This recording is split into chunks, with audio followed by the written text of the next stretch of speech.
is Miss K and welcome to Miss K on Postal. So today I want to come and talk to you guys about a recurring conversation we always having for some real reason at the post office. Fucking toxic ass supervisors, Jesus Christ. Somebody, somewhere, anywhere, 201, 203, got a toxic supervisor is getting on their nerves. You've been to management, you tried to go to the union, you tried to, try to handle it in the bathroom and it didn't work, because maybe you fell down or maybe they ran out before you could, whatever. So I want to come to you today and tell you about when you're filing a grievance or when you're going to complain on a supervisor who is becoming too toxic. The situation between you and this supervisor is getting out of control. And you're trying to explain what's going on and no one's listening to you, no one's hearing you. I have something for you that you can use. Now listen, I was given this information by someone, and also I was told that this is not even being used anymore for whatever weird reason. I don't know why, but I'm going to tell y'all about it. Oh, this is called an abusive supervisor incident worksheet. You heard what I said. Let me say it again. Abusive supervisor incident worksheet. Now, this worksheet, like we're in class, okay?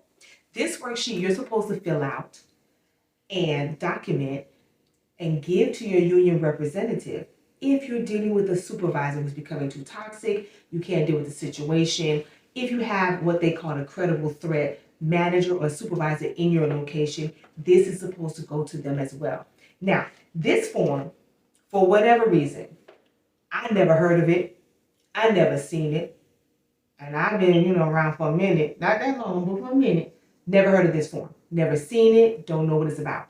But I was put up on game, so I'll put you guys on game. Now, this form is very self-explanatory. Like, it's very simple, but it's very, very intricate and deceptive in nature. Now, the first half of the form is just going to be your name, the date, and then whoever your supervisor's name is, and then wherever location you work, whatever your duty station is. Then you're going to have the date of the incident, the time of the incident, then the location of the incident, then the date that the union was notified, okay? So if you went and notified the union on January 5th, okay, even though the incident happened on December 31st, that's perfectly fine. That would go there. And then you would have the victims of the incident. It might be more than one. It could just be you, or it could be you and Jenny and Bobby, Ronnie, Bobby, Mickey, right? Okay, anyway, but I'm just saying. So that, right? Then you have witnesses to the incident. Because this is a problem that I know a lot of you guys are having when you're making complaints against supervisors. No one wants, they'll say, oh, I seen it, girl. I seen it. The supervisor came over there and she was all, why you ain't do this? Why you ain't do that? And then you turn around and say to that person, hey, write me a statement. You know what? I don't want to get involved in all that, girl. No, fuck that. Put their name on this form. They'll figure it out. Put their name on the goddamn form. Now, then they have a description of the abusive incident. So you're going to describe what happened in that whatever. It could be verbal, could it be maybe they actually touch hands on you and nobody's seen it. You're going to write a description. And then they have a part here where it says provoked or unprovoked. So if you provoked it, right?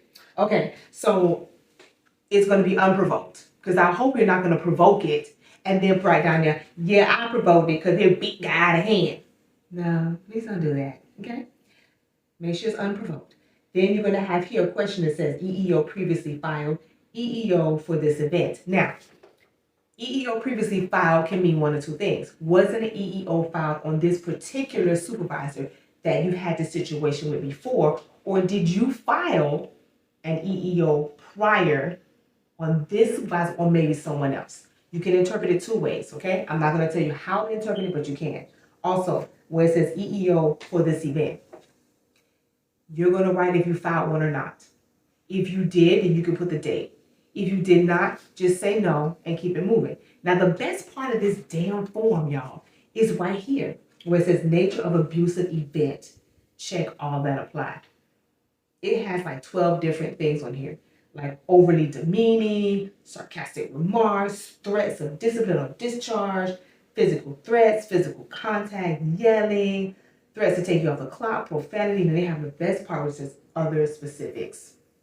So if you have anything else you want to write that's going on that's not on this list, you can write them. And then you have a nice little comment section. You sign it and date it. Now, let me tell you something about this form.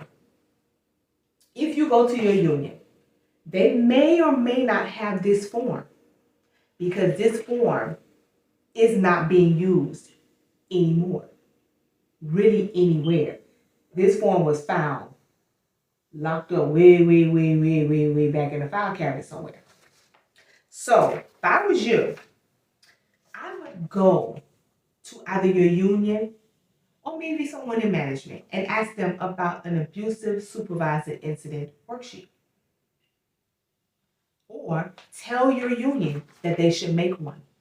Because this form is what's going to help you in an incident with a supervisor, and it has to be documented. But this is a proper way of documenting it. So every time there's an incident, I would fill out one of these forms, or I would have my union create this form. Your union not doing it, go to your local. Let them say, hey, I've heard about this form. Where's this form? We need to have this form. This form is necessary because this form leaves a paper trail. Yes, you can write a statement every damn time the supervisor does something and have them and give it to the union, and what they gonna do with it? Real talk. I'm telling you firsthand, what are they gonna do with it? Let it sit on the table? They're gonna put it in a folder somewhere, in a file? No, because if this form is done, the procedure for this form is once this form is done, this form is given to the union and it must go up the chain of command for this incident because it must be taken seriously. And if it's not taken seriously and you file an EEO or you decide to go into other sources, you've given documentation about what's going on and what has happened and that you've notated and documented. And you can have 5 or 6 of these several times. So, okay. This is just something that was found not too long ago, and we just passing the word. I'm passing the word, letting you guys know. Find this form. Ask somebody. Management will not know of this form. I'm going to tell you that right now. If they do know of it, they're going to tell you they don't use it, they don't know about the form, they never heard of it because they don't want this form used. This form was used in the past, and I heard it was very effective. So guess what? What's old is new again, baby. We're going to bring this form back. So remember, look at it real close. What does it say? Abusive Supervisor Incident Worksheet. Okay? Y'all can see it? You see the form? Go ask somebody. Go to your union. Go to your shop steward. Hey, go to management. If there's a credible threat person that's on staff at your facility, ask them about this form. If no one has this form, make it up. Create the form. Because it's very easy for someone to do and then have copies. Hey, you create it. If you're having an incident going on, create the form yourself. And then every time something happens, do it. And then give a copy to the union. You keep a copy for yourself always, baby. You keep a copy of everything because you don't trust nobody in the post office. You get my drift? Okay. So remember, in order for us to combat these toxic ass people in management, and stopping them from getting away with the same shit they get away with all the time, we need to step up our game. And this, hopefully, will help y'all do that. Okay? So remember, it's an abusive supervisor incident worksheet. They're going to tell you they never heard of it. They're going to tell you they might not even know if they even still have it. They're going to tell you they don't use it, which they don't. And that's fine. But bring it back. Bring it back. Talk to your union ASAP, especially for those of you guys who are having issues. Have them bring it back, okay? Remember, Miss K is here to give y'all information so that you can use to combat the negativity and the fuckery in your location so that you can have a better and more healthier work environment. Oh, God, Jesus, I said that? I'm so sorry.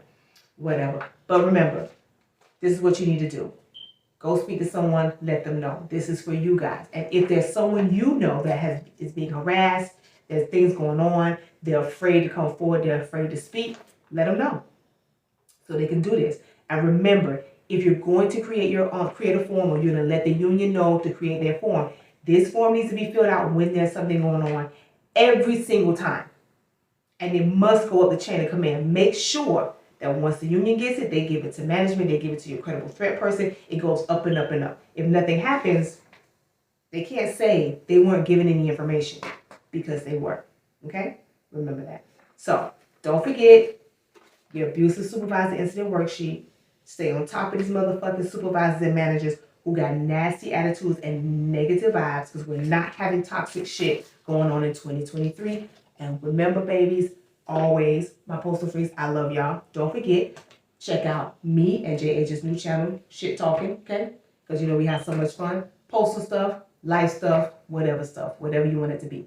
Check it out, okay? So, as always, my Postal Freaks, love and light. Peace.